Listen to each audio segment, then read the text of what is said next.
Hi guys, welcome back to the channel. In today's video, I'm going to show you guys how I made my bridesmaids dresses in one day. I actually made those dresses 2 days to the wedding, and I made all 4 dresses in one day. It was a lot of work, but it was totally worth it in the end. By the way, if you haven't watched the other videos in my wedding series, like my how I made my wedding dress video, how I made my wedding veil video, how I made my pre-wedding dresses video, or the fabric shopping video I did, or even how I made my reception dress. I have tons of videos in that series, in that playlist, so please check out the link to that playlist in the description box down below. But without further ado, let's get right into this video. Oh, hey, I didn't see you there. So guys, this is the fabric I use for my bridesmaids dresses. It's actually a poly fabric, that's what it's called. Some people call it scuba. So I used a maroon or burgundy scuba fabric for them. But my chief bridesmaid, I actually used a pink poly fabric for her. So for each girl, I used 3 yards of fabric. And I made a mermaid dress with it. No breast cup, no lining, just a lovely bodycon dress, okay? So what I did now is I'm just drafting the mermaid skirt pattern for, you know, the first girl. I marked her waist measurements. I placed that on the fabric, and I marked her hip measurements, and I marked her knee measurements, all divided by 4. I marked that. I did not leave any allowance because this fabric is stretchy. So when you're working with stretchy fabrics, you don't need to leave allowance, okay?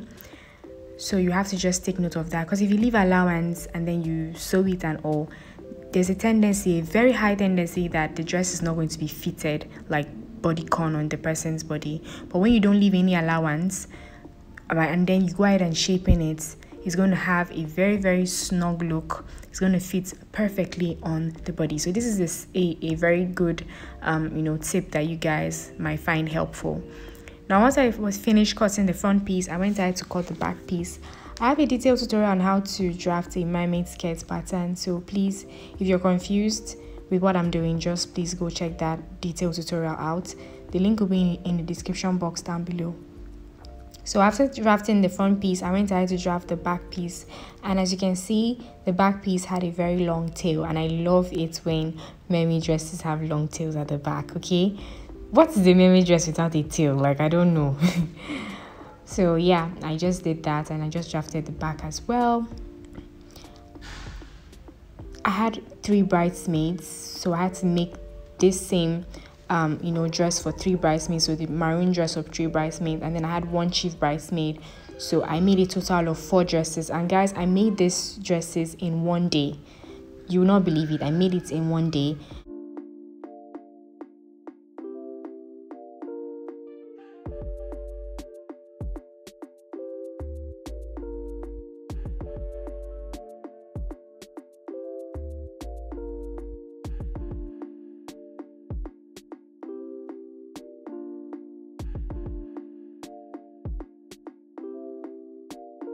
So when I finished drafting them, I simply folded them, and then I put their name on the dress so that I don't like mix it up. So this is the fabric for my chief bridesmaid, and I'm cutting her dress now, or I'm drafting her dress now. It's also a mermaid dress as well, and I also drafted the mermaid skirt pattern, as you can see. So what I did was I had a baseline. From the baseline downwards was 9 inches from the baseline downwards, and that 9 inches mark served as my hip line, and then from the baseline 19 inches down served as my knee line, okay? Now on the baseline, I marked her shape measurements, divided that by 4, marked that on that line, on that baseline. Then on the hip, I divided her hip measurement by 4, and I marked that line on the hip line. Now for the knee line, I subtracted 4 inches from her hip, and the value I got, I divided it by 4, placed that on that knee line, and then I marked that point. Hope you guys understand. If you don't, detailed tutorial on mermaid skirts is in the description box down below. Now once I finished cutting the front piece, I went ahead to cut the back piece, okay? I also went ahead to put a tail, although the tail I got for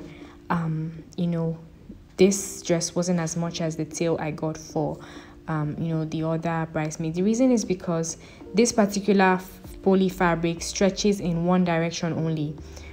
So because it stretches in one direction only, I had to turn the fabric and place it in such a way that the stretch is I think horizontally. Yes, the stretch is horizontally, so it accommodates her hip, her boobs, and all of that, while the part that wasn't stretching stayed vertically. I hope that makes sense, guys.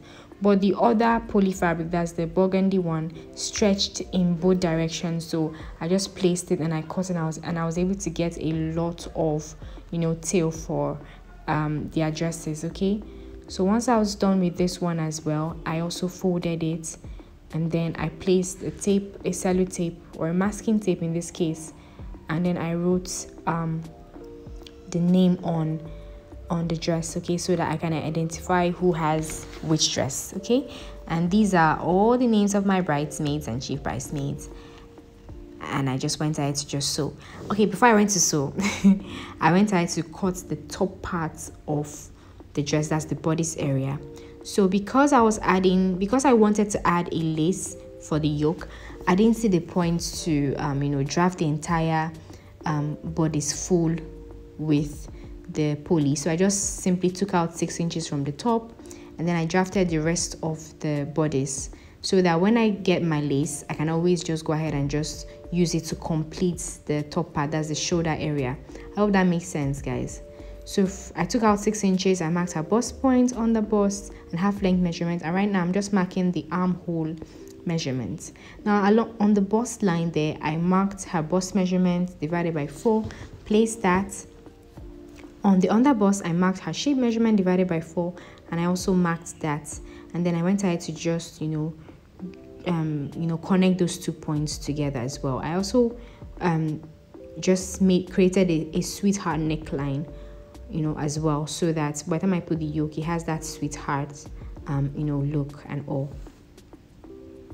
Also, I did not put any allowance, as you can see, when I put her measurements, for the same reason that it's important that you do not put any allowance, so that the dress is fitted in all the right places. And then once I was done drafting and cutting the front piece, I went ahead to just place it on top of another piece of fabric to cut the back piece as well. I also left zipper allowance for the back piece. And I'm just going to go ahead and just mark the wrong side. So the chalk I marked on fabric indicates that that side of the fabric is the wrong side. It's important so you don't get confused. Now this is the lace I'm using. I went ahead to just fold the lace, and then I'm just placing it just above the bodice area that I had drafted earlier, and then obviously I'm just going to go ahead and just create the part that I had just omitted. Hope that makes sense. I took out 6 inches initially, so I'm just going to go ahead and just create that shoulder that I had omitted when I marked the actual bodice. So from that point, the 6 inches still falls on the place where the pulley is, but the rest of the 6 inches, so from 0 to 6, falls on the lace. Okay, I also marked the shoulder, and I added 1 inch allowance as well. And then from that baseline, which is now on my lace, I marked the 8 inches mark, which is my armhole, and then I just curved it in to fit the lace. Now this method of drafting a yoke actually saves you fabric, okay, especially if you're drafting directly on your fabric and not on a pattern paper. If you're drafting on a pattern paper, you can go ahead and just draft the whole thing and then cut out your yoke. But if you're using your fabric and you want to save fabric, you don't want to waste any fabric, this is the way to go when it comes to drafting a pattern with a yoke, and in such a way that you don't waste fabric at all. So after drafting for the front piece, I went ahead to draft it for the back piece as well. So for my neck, the width of my neck for the front and the back was 4 inches, but then the depth of my neck for the front was 3 inches, and for the back it was 2 inches.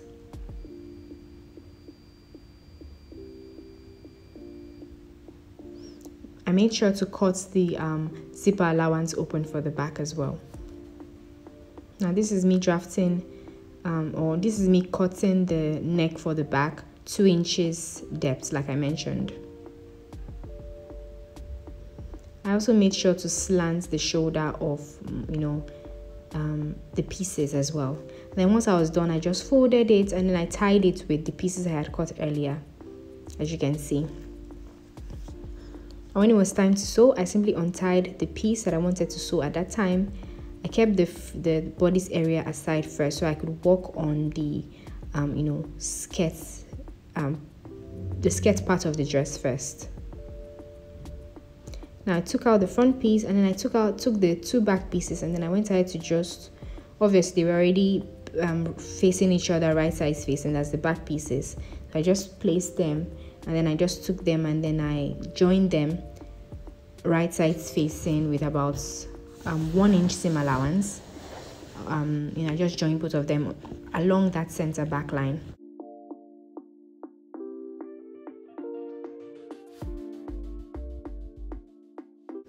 And I went ahead to sew it all the way to the bottom.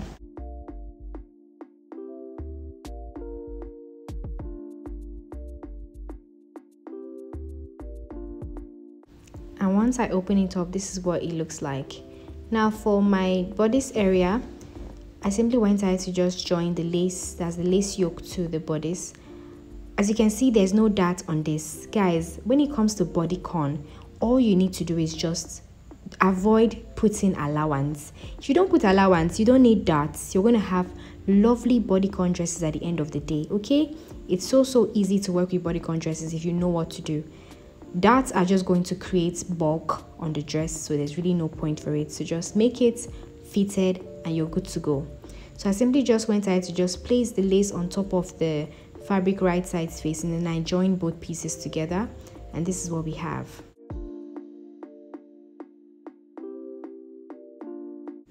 Now I took the back pieces as well, and I also placed the lace right sides facing with the fabric, and then I also sewed them together.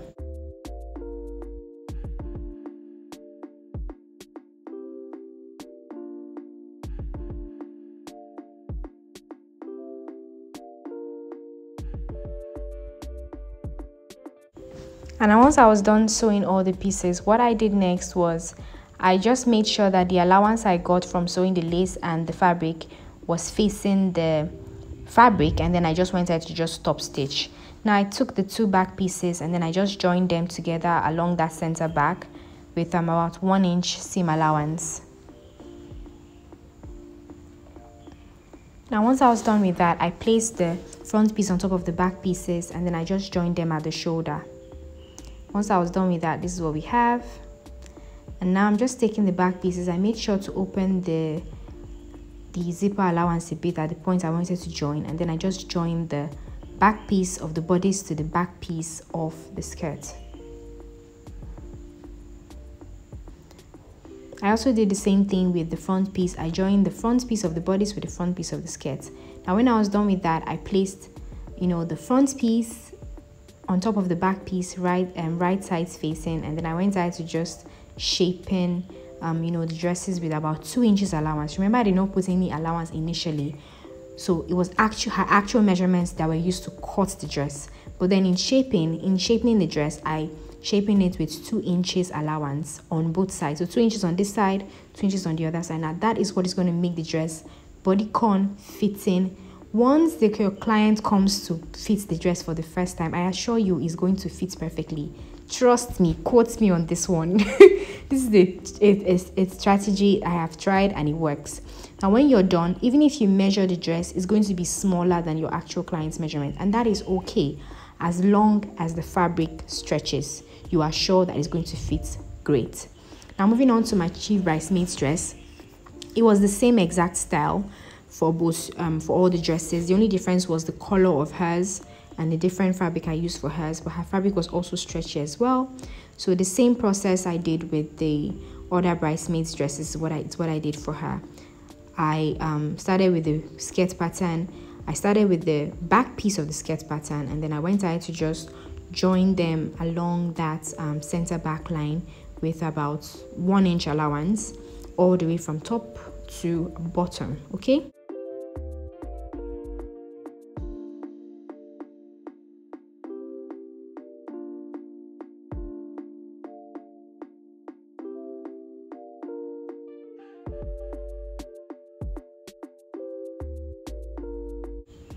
And then when I was done with that, I took the body pieces, and then I just joined the two back pieces together, right sides facing, with about 1 inch seam allowance.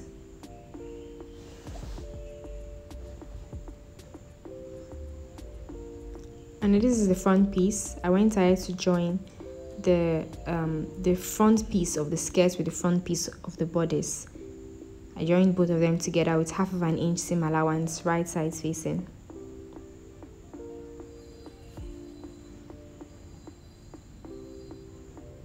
For the back piece as well, I went ahead to join the back pieces of the bodice with the back pieces of the skirt.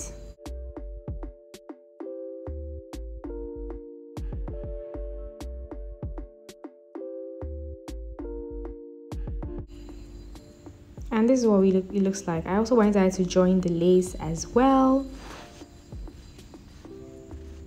But before I joined the lace, I went ahead to just shaping the front piece with the back piece.